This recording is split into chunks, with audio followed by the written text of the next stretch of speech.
Salut à tous, bienvenue au Lab. Aujourd'hui, on se retrouve pour une vidéo un peu spéciale.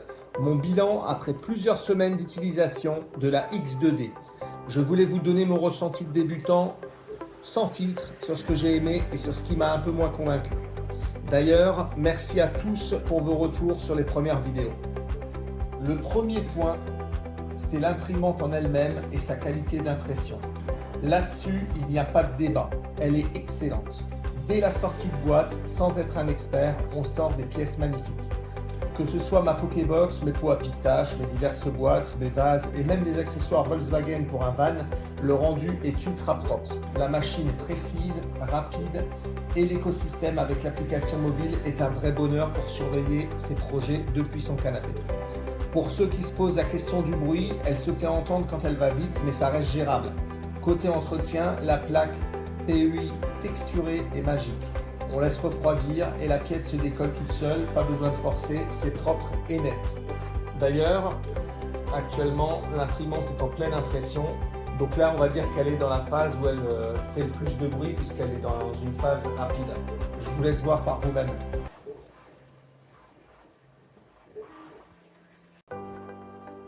Concernant les points à améliorer. Par contre, effectivement, tout n'est pas parfait. Le gros point noir pour moi à ce jour, c'est l'intelligence artificielle. Honnêtement, elle n'est pas encore au top, elle manque de pertinence et on sent qu'une belle mise à jour logicielle sera nécessaire pour qu'elle soit vraiment utile au quotidien. Pour l'instant, c'est vraiment plus un gadget qu'autre chose. On est informé en cas d'erreur d'impression très tardivement, ce qui fait qu'on ne peut rien rectifier. Donc vraiment pour moi, je n'en ressens pas d'utilité pour le moment. J'espère vraiment qu'une mise à jour va être faite pour corriger tout ça. Concernant l'humidité et le séchage, j'ai aussi appris une grosse leçon sur les matériaux. J'ai remarqué que le fil, même le PLA, absorbe l'humidité très rapidement, alors même que mon lab n'est pas spécialement humide.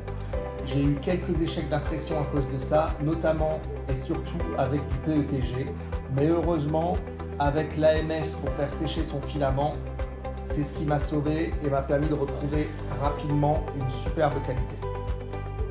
Au niveau de la gestion du fil et l'entretien, alors il y a un gros point positif, c'est la faible perte de fil. La machine gère très bien ses changements de couleur et ne gâche pas de filament inutilement, ce qui est top pour le portefeuille.